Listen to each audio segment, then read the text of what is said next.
स्वागत है आप सभी का। वक्त एमपी अब तक का हो गया है। आपके साथ मैं हूं अपर्णा मौजम। शुरुआत कर रहे हैं खबरों की। बड़ी खबर के साथ बड़ी खबर बैतूल से आपको बता दें, जहां भारी मात्रा में अंग्रेजी शराब पकड़ी गई है। लगभग 1 करोड़ की ये शराब बताई जा रही, ट्रक में भरकर ले जाई जा रही थी शराब की खेप। ट्रक के ड्राइवर और क्लीनर को गिरफ्तार कर लिया गया है। बैतूल के साई खेड़ा थाना इलाके का यह मामला है, जहां ट्रक का ड्राइवर और क्लीनर अरेस्ट किए गए हैं। दोनों से पुलिस पूछताछ कर रही है। तो लगभग 1 करोड़ की शराब इस ट्रक से जब्त की गई है। भारी मात्रा में यह अंग्रेजी शराब बैतूल में एक ट्रक से पकड़ी गई। बैतूल के साई खेड़ा थाना इलाके का ये मामला। तस्वीरें आप देख रहे हैं, जिस ट्रक से ये अंग्रेजी शराब जिस ट्रक में भरकर ले जाई जा रही थी, इसकी कीमत 1 करोड़ के आसपास बताई जा रही है। इस अंग्रेजी शराब की कीमत, और ट्रक के ड्राइवर और क्लीनर को पकड़ लिया गया है। उससे पूछताछ की जा रही है कि आखिरकार ये शराब कहां ले जा रहे थे, किसके पास से शराब लाई गई थी, क्या कागजात इनके पास हैं। इन तमाम चीजों को लेकर इन्वेस्टिगेट किया जा रहा है। ऋषु नायडू हमारे सहयोगी हमारे साथ फोन लाइन पर जुड़ रहे हैं। ऋषु, क्या कुछ जानकारी पुख्ता मिल पाई है इन दोनों से जो पकड़े गए हैं? जी देखिए अपर्णा, अभी पुलिस ने जो 2 ट्रक के जो ड्राइवर और क्लीनर पकड़ाए हैं, उनसे बात मीडिया की सीधे तौर पर तो नहीं करवाई है, लेकिन पुलिस का ये कहना है कि दोनों से लगातार पूछताछ की जा रही है, क्योंकि बहुत बड़ी ये जब्ती हुई है। 93,77,208 रुपए की ये शराब की, अंग्रेजी शराब, और चुनाव का समय चल रहा है। ऐसे में इतनी बड़ी शराब की खेप पकड़ना पुलिस के लिए भी चिंता का विषय है। इसलिए लगातार इनसे जांच की पूछताछ की जा रही है। जो ड्राइवर और क्लीनर है, ये दोनों जिला सिवनी के रहने वाले हैं, लेकिन अभी शराब कहां और किसके लिए ले जाई जा रही थी, इसके बारे में अभी पुख्ता कोई जानकारी सामने नहीं आई है। पुलिस का ये कहना है कि कल तक ये क्लियर होने की संभावना है। ये शराब। बहुत शुक्रिया ऋषु आपका इस पूरी जानकारी के लिए। और अब बात करते हैं महासंग्राम की।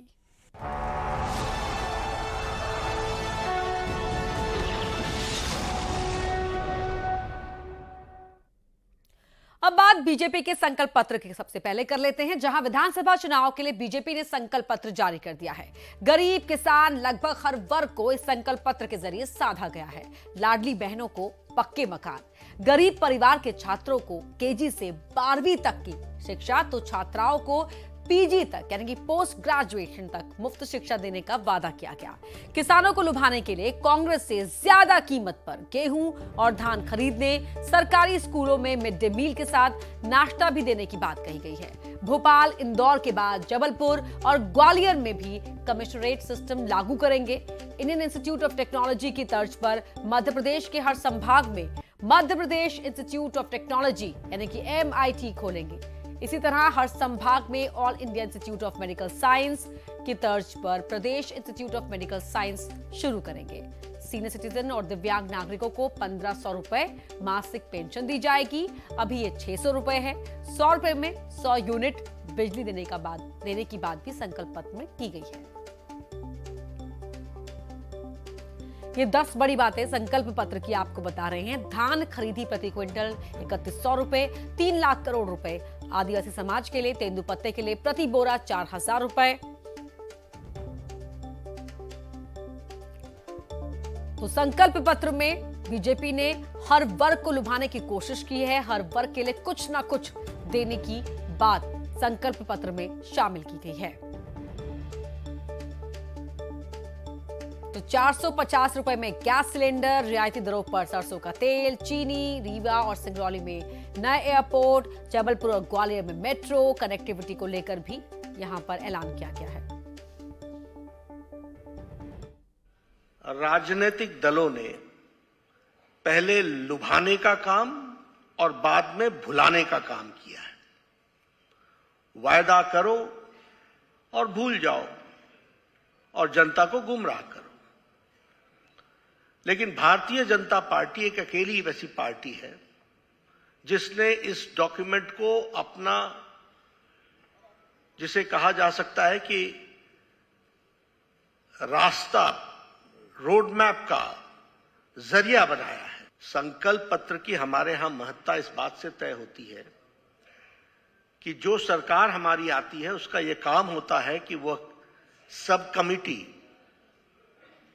ऑफ कैबिनेट मिनिस्टर्स बना करके उन सारी चीजों को इंप्लीमेंट कराए, और सभी मिनिस्टर्स की जिम्मेवारी होती है कि वो मैनिफेस्टो को या संकल्प पत्र को लेटर और स्पिरिट में इंप्लीमेंट करने के लिए उनके रिस्पेक्टिव डिपार्टमेंट्स काम करें। उधर बीजेपी के संकल्प पत्र पर सियासत भी गर्मा गई है। वीडी शर्मा ने संकल्प पत्र को जनता का भरोसा बताया, तो वहीं सीएम शिवराज ने कांग्रेस के सवालों को लेकर कांग्रेस को आड़े हाथों लिया। दरअसल कांग्रेस ने नरक चतुर्दशी पर घोषणा पत्र जारी करने को लेकर सवाल खड़े किए थे।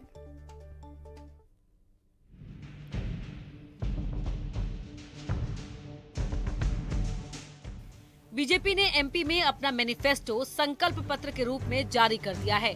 वीडी शर्मा ने संकल्प पत्र को लेकर कहा कि ये कुछ पन्ने नहीं है, बल्कि जनता का भरोसा है। जो मध्य प्रदेश की हमारी घोषणा पत्र समिति के माध्यम से और अलग अलग प्रकार से जन आकांक्षाओं को हमने समाज के सभी लोगों के साथ, समाज के प्रबुद्ध जनों के साथ, समाज के अंतिम छोर पर रहने वाले लोगों के माध्यम से आगामी आने वाले 2023 के चुनाव में भारतीय जनता पार्टी मध्य प्रदेश के लिए उन जन आकांक्षाओं को हमने एकत्रित करने का काम मध्य प्रदेश के अंदर किया था। वीडी शर्मा भले ही इसे जनता का भरोसा बता रहे हो, लेकिन कांग्रेस ने इसे झूठा वादा बताते हुए नरक चतुर्दशी के दिन जारी करने पर भी सवाल उठा दिए। हाँ, वो नरकासुर जिनके राज में आदिवासियों को 10 फीट गहरे गड्ढे में गाड़ दिया जाता है, नेमावर याद है ना? वो नरकासुर जिनके शासनकाल में आदिवासियों के चेहरे पर पेशाब की जाती है, याद है ना? मध्य प्रदेश की जनता जो है कृष्ण बनकर इस बार ऐसे नरकासुर को प्यार से विदा करेगी और हमेशा के लिए राजनीतिक तौर पर मध्य प्रदेश से खदेड़ने वाली है जनता। संकल्प पत्र पर कांग्रेस के बयान को लेकर सीएम शिवराज ने पलटवार किया। शिवराज ने कहा कि कांग्रेस को संस्कृति की जानकारी नहीं है और सिलसिलेवार दिन के महत्व को भी बताया। कांग्रेस ने टिप्पणी की कि ये नरक चतुर्दशी के दिन भारतीय जनता पार्टी अपना संकल्प पत्र क्यों ला रही है। कांग्रेस को, कांग्रेस के नेताओं को भारत, भारतीय संस्कृति, हमारे जीवन मूल्य, इतिहास, इसका ज्ञान ही नहीं है। एमपी के चुनावी समर में कांग्रेस और बीजेपी ने अपने मैनिफेस्टो को जारी कर दिया है। दोनों ही दल दावा कर रहे हैं कि जनता को लुभाएंगे, लेकिन ये दावा है, जनता के मन में क्या है ये 3 दिसंबर को साफ हो जाएगा। तो संकल्प पत्र बीजेपी ने आज जारी कर दिया, तो वहीं चुनाव प्रचार को लेकर भी मध्य प्रदेश के अंदर बीजेपी ने अपनी पूरी ताकत झोंकी हुई है। धार में अमित शाह ने आज कई सभाओं को संबोधित किया, मनावर में रोड शो किया। धार में ही जनसभा को संबोधित करते हुए गृह मंत्री अमित शाह ने कहा कि इस बार मध्य प्रदेश में 3 दिवाली मनानी है। एक दिवाली कल मनाएंगे, दूसरी 3 दिसंबर पर बीजेपी की सरकार बनने पर मनानी है, और तीसरी दिवाली 22 जनवरी को राम मंदिर की स्थापना पर मनाएंगे। अमित शाह ने आगे कहा कि कांग्रेस मंदिर के काम को सिर्फ लटका रही थी। बीजेपी सरकार बनने पर सभी को रामलला के बारी बारी से दर्शन भी कराएंगे।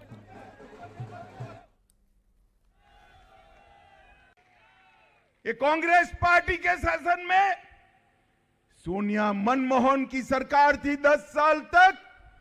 पाकिस्तान से आलिया, मालिया, जमालिया घुसते थे और बम धमाके कर कर चले जाते थे। नरेंद्र मोदी सरकार बनी, उरी और पुलवामा में हमला किया। मोदी जी ने 10 ही दिन में सर्जिकल स्ट्राइक और एयर स्ट्राइक कर कर पाकिस्तान के घर में घुसकर आतंकवादियों का सफाया करने का काम नरेंद्र मोदी जी ने किया। माताओं, भाइयों, बहनों, देश को सुरक्षित करना है तो नरेंद्र मोदी जी की सरकार लानी पड़ेगी। देश में यहां कमल फूल की सरकार है। उधर चुनाव प्रचार को रफ्तार देने के लिए सीएम शिवराज बैतूल और सिवनी पहुंचे। सीएम ने बैतूल में सभा को संबोधित भी किया। इस दौरान सीएम ने कांग्रेस पर जबरदस्त हमला करते हुए कहा कि कोई ऐसा सगा नहीं जिसे कांग्रेस ने ठगा नहीं। उन्होंने हर परिवार से एक व्यक्ति को रोजगार देने का बड़ा वादा भी किया। वह सिवनी के पलारी गांव में भी सीएम ने सभा को संबोधित किया।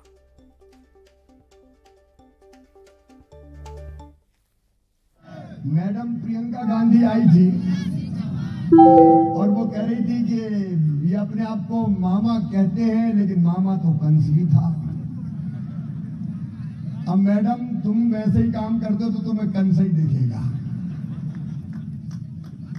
इनके राष्ट्रीय अध्यक्ष खड़गे जी आए थे, उन्होंने कहा कि हम भाजपा के 5 पांडवों से लड़ रहे हैं। तो मैंने कहा भाजपा वाले पांडव है तो आप तो अपने आप कौरव हो गए, आने वाले हैं। अरे करना तो जो कुछ है मामा ही करेगा। तो एक तरफ बीजेपी के बड़े नेता चुनाव प्रचार में जुटे हैं, तो दूसरी तरफ कांग्रेस भी चुनाव प्रचार में पूरा जोर लगा रही है। मध्य प्रदेश कांग्रेस के अध्यक्ष कमलनाथ निवाड़ी पहुंचे और जनसभा को संबोधित किया। कमलनाथ ने शिवराज सरकार को घोटालों की सरकार बताया। कहा कि जब केंद्र में कांग्रेस की सरकार थी तो हमने बुंदेलखंड विकास पैकेज 8,000 करोड़ रुपए का दिया था, जिसको यहां प्रदेश में बीजेपी सरकार ने उस पैकेज को बुंदेलखंड घोटाला पैकेज बना दिया। साथ ही उन्होंने शिवराज सिंह चौहान को घोषणा मशीन बताया। कि क्या नीयत है, नीति तो छोड़िए, उनकी क्या नीयत है आपको समझिए। किस तरह उनकी घोषणा की मशीन चलती है। 2,500 घोषणाएं इन्होंने करी आज 5 मध्य प्रदेश के प्रचार रण में कांग्रेस से लेकर बीजेपी के सभी दिग्गज उतरे हुए हैं। सभी पार्टियों ने वोटर्स को लुभाने के लिए पूरी ताकत लगा दी है। तो वहीं रणदीप सिंह सुरजेवाला भी इंदौर पहुंचे थे। इस दौरान सीएम शिवराज पर रणदीप सुरजेवाला ने जमकर हमला बोला। कहा कि लाडली बहना योजना धोखा है, स्कूलों में शिक्षक नहीं है, अस्पतालों में डॉक्टर नहीं है, जनता अब बदलाव चाहती है। बॉलीवुड का एक गाना फिट बैठता है पुराने समय का, बर्बादियों का जश्न मनाते चले गए, हर वर्ग की फिक्र को धुएं में उड़ाते चले गए। स्कूलों में शिक्षक नहीं, अस्पतालों में डॉक्टर नहीं, किसानों को दाम नहीं, युवाओं को काम नहीं, आदिवासियों को सम्मान नहीं और प्रदेश की भाजपा सरकार को भ्रष्टाचार के अलावा कोई काम नहीं। ये कटु सत्य है। जिन्होंने प्रदेश के हर वर्ग से विश्वासघात किया हो, लोग उनके नकली घोषणा पत्र पर क्या भरोसा करेंगे, क्योंकि वो जुमला, घपला और घोटाला पत्र है। मैं 5 पहलू आपके समक्ष रखूंगा। पहला, दाम नहीं किए 2 गुना, दर दिया 100 गुना। ये किसान के लिए है। द्वापर में कंस और शकुनी हुए, कलयुग में शिवराज। किसानों को मारी गोलियां और दंश दिए 1000। फसलों के दाम मांगने पर किसानों के सीने में गोलियां दागने वाली सरकार के मुंह से 2700 रुपया क्विंटल गेहूं और 3100 रुपया धान की बात का जुमला सही नहीं लगता। कांग्रेस पार्टी ने जब प्रदेश के किसानों से वादा किया कि हम गेहूं का एमएसपी 2600 रुपया क्विंटल देंगे और 3000 रुपया क्विंटल तक ले जाएंगे, धान का एमएसपी 2500 रुपया क्विंटल देंगे और बढ़ाकर 3000 रुपया तक ले जाएंगे प्रति क्विंटल, तो उसका आधार पड़ोस में आपके छोटे राज्य, छोटे भाई राज्य छत्तीसगढ़ में हमने 5 साल ये करके दिखाया है। हमारी ये विश्वसनीयता है। तो आज रूप चौदस है। इस मौके पर महिलाएं सज सवर कर मां लक्ष्मी की पूजा अर्चना करती हैं। इस मौके पर खरगोन में ब्यूटी पार्लर पर महिलाओं की खासी भीड़ देखी गई। ऐसी धार्मिक मान्यता है कि आज के दिन महिला अपने रूप को निखार कर मां लक्ष्मी की पूजा करे तो मां लक्ष्मी प्रसन्न होती हैं। इस मौके पर हमारे संवाददाता ने एक ब्यूटी पार्लर का जायजा लिया और महिलाओं से बात की। दीपावली के पर्व के दौरान रूप चौदस का अपना अलग महत्व रहता है। जैसे पुराने समय में परंपरा थी कि महिलाएं या युवती घर पे ही उपटन बनाती थी और उससे ही तैयार होती थी, ऐसे ही धार्मिक मान्यता रहती है कि आज के दिन जो छोटी दिवाली भी माना जाता है, सच के संवर कर माँ लक्ष्मी की पूजा करने से माँ प्रसन्न होती है। अब जो ये चलन है वो ब्यूटी पार्लर तक पहुँच गया। व्यस्तता और अधिकता के चलते लोग अपनी सुविधा का लाभ लेते। हम एक प्रसिद्ध ब्यूटी पार्लर में मौजूद हैं और हमारे साथ कुछ महिलाएं मौजूद। क्या ये इसके पीछे क्या सोच है जो आप जैसे यहाँ पर आए हैं ब्यूटी पार्लर में? वही हम जैसे 16 श्रृंगार करके और तैयार होके जैसे हम माता जी की आराधना करते हैं, तो इससे हमको माता जी की और कृपा हमारे ऊपर होती है और सौंदर्य में निखार होता है। प्राचीन समय में क्या होता था? प्राचीन समय में महिलाएं उपटन वगैरह से स्नान करती थी और उस वैसे ही फिर आराधना करती थी। अब बदलाव क्या आया है? अब बदलाव ये आया है कि महिलाएं घर पर ना तैयार होकर पार्लर में आती हैं और अपने आप को और निखार के जाती हैं। 16 श्रृंगार की ये परंपरा पुरानी चली है। कुल मिलाकर ये कहा जा सकता है कि व्यस्तता के दौर के चलते हुए महिलाएं जो खुद ब्यूटी पार्लर पहुंचती हैं, यहाँ सजती हैं, संवरती हैं और तैयार होती हैं। और धार्मिक मान्यता है कि माँ लक्ष्मी जब महिला 16 श्रृंगार करके पूजन अर्चा करती है तो प्रसन्न होती है। आशुतोष पुरोहित, न्यूज़ 18 खरगोन। और यहाँ रुक रहे एक छोटे से ब्रेक के लिए। ब्रेक के बाद लौटेंगे तो आपको दिखाएंगे चुनाव से जुड़ी खबरें तेज रफ्तार के साथ।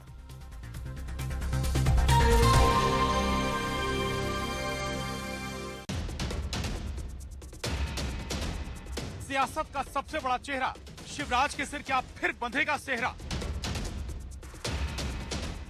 कमलनाथ बोले कलाकारों की जंग, बुधनी की जनता आखिर किसके संग? सियासत है जारी, कौन मारेगा बाजी?